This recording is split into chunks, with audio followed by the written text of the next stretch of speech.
Hello and welcome to the StopDevaluation podcast. I'm your host and founder of the StopDevaluation movement, Melody Hilton. The heart of this movement is to see the value in all of humanity and live courageous lifestyles of using our power for good instead of harm. We can affect change by choosing validation over judgment, and I hope you'll take your place and make a positive impact in this world.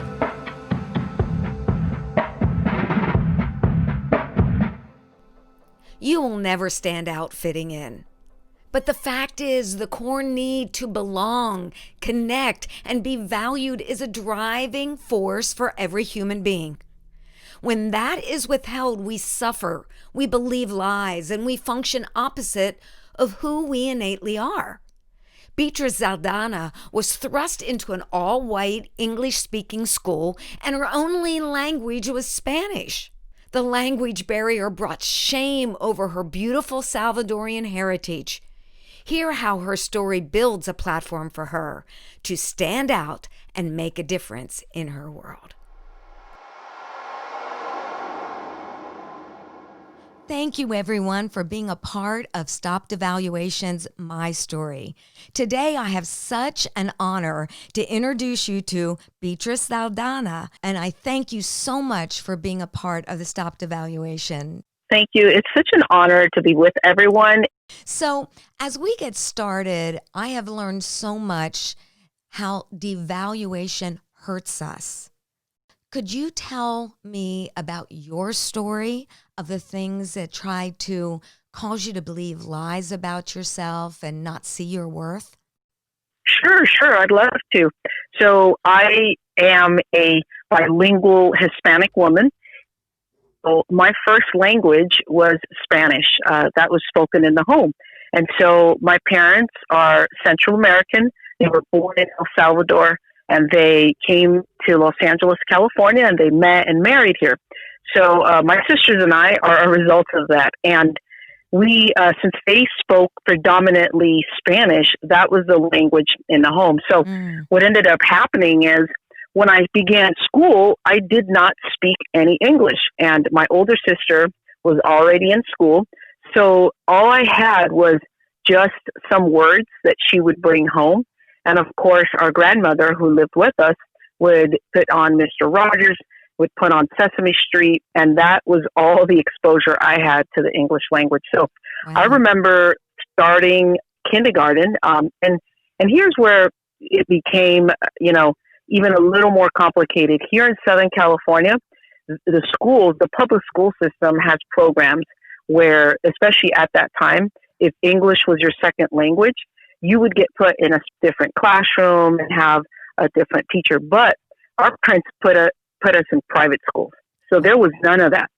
And so when I was dropped off at kindergarten, I still remember not understanding a single thing, just kind of, being dropped off and kind of having to navigate through, with the pointing of fingers, and the teachers that were there must have figured a way to communicate with me, and then for me to communicate with them. Because of that, when I did begin to speak English, I had a very heavy accent. And not only did I have a heavy accent, but because I wasn't practicing at home, because there was no one to speak English with at home, when I would speak it, I made a lot of mistakes. And I didn't know how to say certain words. And so growing up, we went through private schools all the way through senior high. But the first 5 years in this private school, I had a very hard time connecting with others because in my particular grade every year, I was the only Hispanic person there. And so I had a hard time because when I would speak English, I was made fun of because I had the heavy accent, because I would say things that was wrong. I remember when I was in second grade, even like at one point, I felt ashamed that I spoke Spanish. And it would embarrass me, as a second grader. I remember one day my aunt came to pick us up and she just started yelling in Spanish. I felt so embarrassed because I had already told some kids that I did not speak Spanish, because I felt like I had to say that in order to be accepted by them. And this was in second grade. And so I remember, kids would say, "Oh, do you speak Mexican?" Back then I wasn't very aware of, it wasn't Mexican, but it was Spanish. I wasn't aware of the different, as a child. My parents never taught us to have any kind of race differentials or what country you're from. So to me, them saying, "Do you speak Mexican?" I didn't take it offensively, but I would say no. So I would lie. And I would say that I think it was like through fifth grade or fourth grade, I would say that I did not speak Spanish, which was obviously, I would get caught in because my parents did not speak English. So when they would come to the school for whatever activities, they would speak to me in Spanish, and then other kids would hear. So I kind of, that started to form this false identity within me, and this division inside of me that part of me was ashamed to be Hispanic, and why was I born into, a Spanish speaking home? And then the other part of me, there was this other world that I belonged to on the weekends, where Spanish was the only thing spoken and Spanish traditions were kept. I went to a Spanish speaking church. So everything, it's like I lived in two worlds. Yeah. So because of that, I didn't have that many friends from kindergarten through fifth grade. Really, I probably was an outcast. And, I don't know if everybody else saw me as an outcast because I was a good student. And, but I felt I outcasted myself because I didn't want to speak to anyone because I was afraid to say something wrong. Yeah. And, many times the kids would laugh and say, "That's not how you say it. You say it like this." And so I remember I would get really red and just really embarrassed. So growing up, once I got to sixth grade, I moved schools, and this new school, I had the one Hispanic friend that picked me up and said, "You're going to be in my group," and gave me a nickname, and we would speak Spanish to each other. And it wasn't even until sixth grade, but there was still this shame attached to speaking English that I went through high school and my college years telling myself, I am not going to have an accent. Like, how do I get rid of the accent? So I would read, I would listen to, whatever recordings I could so that I could get rid of my accent. Because to me, having the accent meant I did not know how to communicate, that I didn't know English well. And so it just became something that it wasn't even till later in life. Funny, one of the things I do at my workplace, I'm an office manager, but one of the things I do there and one of the things that I do with the church I work with outside of the corporate workplace is I'm a translator. So the thing I ended up being so ashamed about is now what I do on a daily basis. Like, I'm able to translate, and I'm able to translate really well, but because it just created in me since kindergarten, first grade, this idea that you can't speak English well. And I was born in the U.S., in Southern California, and I went through my whole elementary years and even middle school not even thinking I was an American because I did not speak English right. Wow. So I didn't even feel American. I didn't dress like everyone. I didn't speak like everyone. I got glasses in second grade. I didn't look like everyone. And then the bigger component that is added to this is I was an overweight child. So that just added to the language. So it was like the language, the overweight, the glasses in second grade, not dressing like everybody. It was like, I don't think I remember having friends until sixth grade. But to me, it was because, I don't speak the language.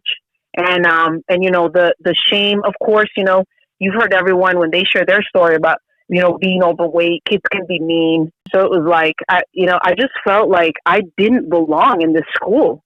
And with what we're seeing and hearing right now with tensions between races and everything going on, I'll tell you, what happens is when you convince yourself and believe this lie that you do not belong with this group, it just starts to build up, and it begins to build up because it was like from first grade to sixth grade, maybe it went through middle school. It was like, I don't belong with them. And then if you were to ask me, who's them? You know, if you were to sit with me and you be my elementary school counselor and you would say, B, well, who's them that you don't belong to? The way I would say it, because I'm, you know, Hispanic and I didn't have a good grasp of the language, I'd tell you, oh, well, white people. I don't belong with them. Now I look back, that was such a lie fed. And my parents, they never even knew this was going on. You know, like I don't think I told them anything until later in life, but they were very disconnected culturally because they were raising a family. And what did they know about, you know, race issues? And they were great parents, but they didn't even know this was happening. They didn't know. And if they would have known, I don't know what they would have known to do. And what ended up happening is because when I got older, then I went through the period where I disconnected myself with the Spanish language and culture. And I wanted to force myself into, you know, a group and kind of say, no, well, I always had this, oh, Hispanics do this wrong. Hispanics do that wrong. I couldn't even embrace the beauty of the language. And you know, there's so many great books in Spanish, you know. If you've read, you know, Don Quixote, that's a long, you know, Spanish book. Everybody in college read it. Like I ended up almost despising wanting to read these Spanish works of literature because by that point I was like, no, you know, speaking Spanish, you know, didn't let me advance. I don't want to have an accent. And then what if I get into corporate America? My first corporate job was with Bank of America in downtown Los Angeles. And I was a corporate recruiter. And I remember the area that I recruited for was a heavily Hispanic area. And I would interview the very people that sounded like what I sounded like. Wow. And when I would speak to a lot of them and I would ask them questions, sometimes they'd be like, well, what is that? They wouldn't even understand a word. And I kind of thought, man, you know, that's when I realized, and others started telling me, your English is great. I almost relied on others to give me the value of how I sounded when I spoke English. And now I'm able to communicate in any language. I actually communicate better in English than I do in Spanish in terms of emotions and feelings. But it's so real how, you know, what we're seeing right now with race. And, you know, I've heard people, Hispanics, when they speak to me, they use the word white privilege. And that word's starting to come out more now. Yeah. And it's just very racially dividing. Yes. And so, you know, I didn't know about that word in elementary school and in first grade. And neither did the kids that made fun of me. You know, they just probably thought, man, she sounds funny, you know, and the way she's saying things is kind of funny. They were probably just being kids. They weren't thinking white privilege. They weren't thinking, you know, we're causing her to believe a lie that, you know, is going to determine her, you know, not wanting to be in touch with her culture, not feeling like she fits in.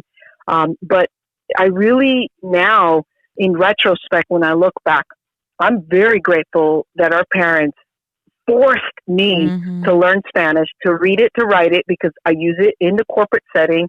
I use it in many different areas and venues. But I had to come to a point where I had to accept and say, okay, you might have an accent compared to others. I had to say, you know what? I'm never going to have, and my English maybe won't sound as polished unless I really put the discipline in. But that doesn't mean I'm not an American. Also, the biggest reality I came to embrace is that doesn't mean that I don't fit into that group. Yeah. I do fit in because, you know, I'll fit in wherever I tell myself I will, in the sense that it really starts within my core. And yeah, I've been in settings maybe where, you know, not everybody has embraced a Hispanic woman, but I still feel valued because now internally I value the Spanish language, the English language, and I've been healed too. I don't feel there's, you know, part of me that feels Were there any people that helped you process through that? Those that saw your value, saw your potential? Yeah, there was teachers. I think of my second grade teacher. My second grade teacher would, she would speak Spanish to me, and she would do it in such a graceful way, and to my parents. And she would sometimes have me handwrite like certain words in Spanish. And in second grade is when I most felt as an outcast. That was the year that I felt completely disconnected from everybody because of the glasses, because I was already heavier and I didn't speak the language really well. Miss Peck was her name. She was so good at calling out, because I was good with sports. I don't know how. I was a little chubbier, but I was good in sports. And she started seeing that. And then my fourth grade teacher also started seeing that. And then the PE teachers. Wow. My PE teachers saw that I had the ability to play basketball a little bit better than everyone else, and softball. And when they started bringing out the sports side of me, is when I started coming out of my shell a little bit, because I was such in a shell since kindergarten because of the language and everything else. But I noticed when these PE teachers and my second grade teacher and then my fourth grade teacher, they started bringing out my personality. It's like at home, I was this really outspoken person and within the community on the weekends. But when I would go to school Monday through Friday, it's like I was a completely different person. I was a shut-in. That reminds me of something, because when we are afraid, we become the opposite of who we are. So at home, you were outgoing and you released your voice and you were confident. Then you went to a place that you felt you didn't fit in. It affected you so much emotionally that you functioned opposite of the gift that you hold. Yes, and so absolutely. It's so exciting how those teachers began to see that gift and begin to pull that out of you, which gave you greater measures of confidence. It did. My mom would always tell me, you can do this, you can do that. And, so at home, I feel because I had them, and my grandmother who's no longer, she's since gone, but they were very positive, and it was positive reinforcement at a different level because culturally it was different. They would tell us, you are created for a purpose. So I feel if I wouldn't have had that, I don't know, what would have happened if I wouldn't have had the safe zone at home. I feel for those that didn't have that. They didn't have the safe zone at home or at school. Yeah. I had to decide to come out of this, childhood block with regards to my language. When I started to come out of my shell is when I was able to have the cross-cultural friendships that I couldn't have. And of course now as an adult and have walked through different processes to be able to come to terms and, if we could use the word healed, that was the one I've used, then I'm able to now enjoy, like, I live in Southern California. We are a melting pot. We have every race, every culture. We have their food. We have their languages.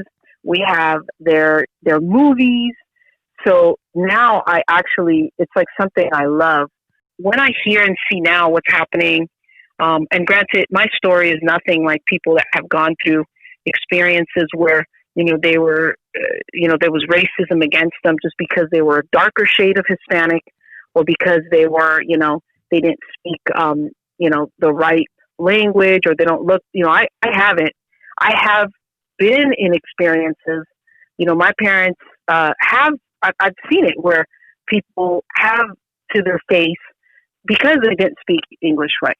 And I guess that's the other thing that shut me down. Now, it's funny because right now I'm sharing it just jogged the memory that I hadn't remembered. And I think that's the other reason why I would stay quiet, because when my parents would try to speak English and we were little, at stores or whatever, places of retail, there was a very obvious rejection of them. And sometimes it was very verbal, like hearing them tell your parents, like, speak English, this isn't Mexico. So I had forgotten about that. And so as a child, hearing that, yeah, I go to the school, be like, oh man, I don't want anybody telling me that.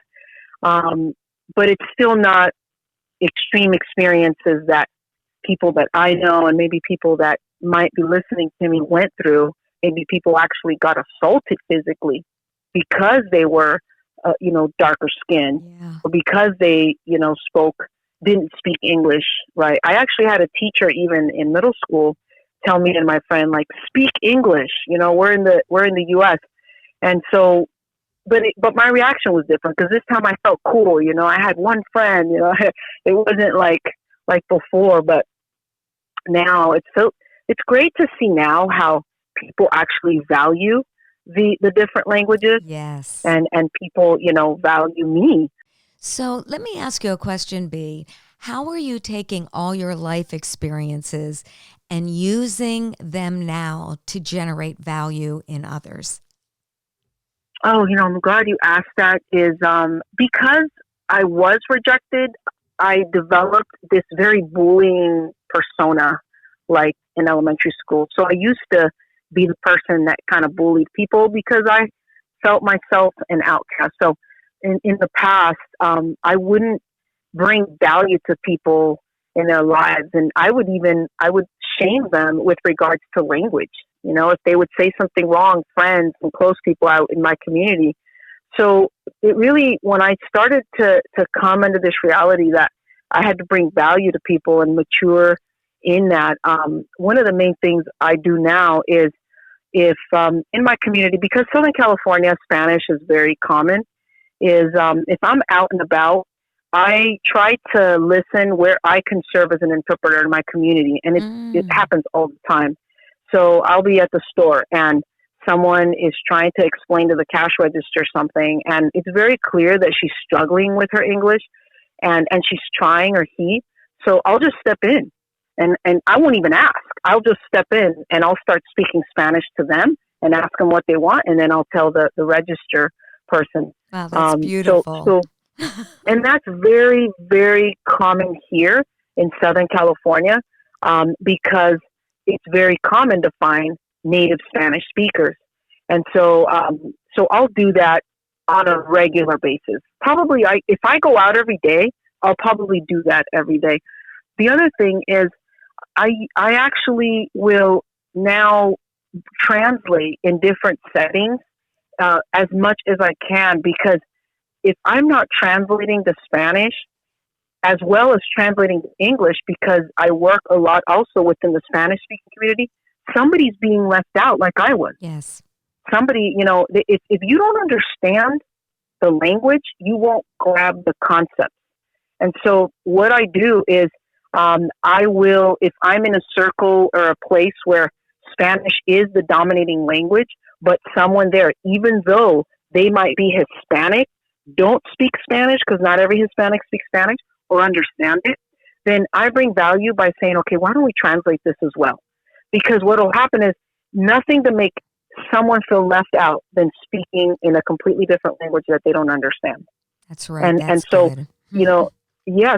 So even if if I'm a corporate setting, I have a client in Mexico, and the company they work for is a very well-known company. They obviously have to speak English. When they come to me, they know they can speak Spanish, so I'll just speak to them in Spanish. Because at that point, I'm not making them struggle through what they need to communicate. One thing I do for them is they actually will ask me to translate a lot of their corporate communications. And it does take time and add to my workload at the office. And my boss knows I do it, because I don't want to do anything also that's not going to honor him as my employer. But he'll even say, well, that's nice that you do that for them. But I'm bringing value to them as a client, and I'm bringing value to their clients, and I'm bringing value to what needs to be done. So now what I do with regards to language is I will always look to see and read the person to see, what are they understanding me? And then I'll switch to the language that I need to. Of course, if I don't speak their language, then it's not much help. But in Southern California, it's going to be either Spanish or English. So I'll go ahead and I'll say, let's bring it to you in your language. when I hear them say, thank you so much, I was able to understand, I brought value to them. And I'm not making them feel left out. And, racism isn't just a one race issue. Right. When I reached the level of maturity, I had to come to the reality that, well, wait a minute, B, you've had racist thoughts. You've also had racial bias. So it wasn't just something being done to me. I had them too. Mm-hmm. So one of the things that I wasn't able to see is it was very common for people in my Hispanic community to be laughing and speaking and having full-on conversations in Spanish. And we would have people that did not, and we wouldn't even stop to translate anything. And they would kind of just sit there. And so it took me to see, well, wait a minute, like that's wrong, because they can't partake and they can't enjoy. And it doesn't matter if it's someone that we know personally, it still would bring great value and inclusion when I say, okay, let me translate like everything I'm saying, because it's the including part. What a big gold mine language is. Yes. It brings us in or it excludes us. Yes. And language communicates what we're feeling and what we're thinking and what we've been taught and what we haven't been taught. So language is a powerful weapon, and it could be that double-edged sword. It could be so good, but it can be so evil that it can exclude, and it can kill. That's why I guess they say words kill, because it's what we communicate. So that's how I bring value now with regards to the language. Before we close, is there anything that you want to communicate to those listening that you feel is really important for them? Yeah, it is. And it's that, especially in marketplace and corporate settings, I loved working with Bank of America. They're still around, thank goodness. And I loved the time that I spent there. I learned a lot. And so let's say someone's at that kind of corporate level, because the culture there is still very formal. And so I would say to someone, if you're in a marketplace, in a corporate cultural setting where the tradition is still very formal, and even in terms of language, of how you send emails, your verbiage on emails, or how you communicate, it's so important to be comfortable with who you are now. And even if you do have to get to a better place to be a better person, I just learned, if I value who I am right now, I know I'm going to get better. Being content and knowing who you are right now. Yes, I'm not saying that I can't get better. There's a lot of things that can get better about me.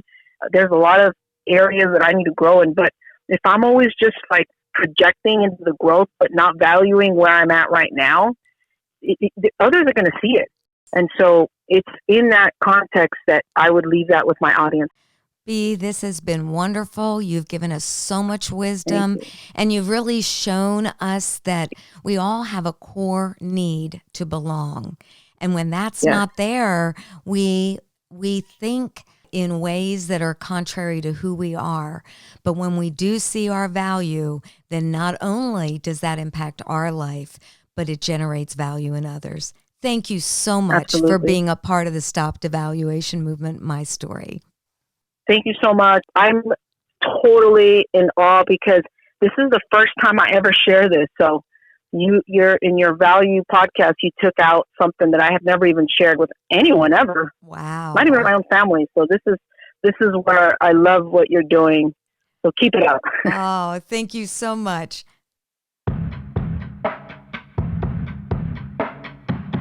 I want to thank you for listening and encourage you to become a part of the Stop Devaluation movement. Be sure to like and follow #StopDevaluation on social media, subscribe to the YouTube channel, and visit StopDevaluation.com for more information and free resources. You can help spread the movement by sharing with others, leaving a review on Apple Podcasts, and most of all, by living a courageous lifestyle of using your power for good. Go out and value someone today. Your life matters, and you can make the world a better place. One word, one choice, one action of validation at a time.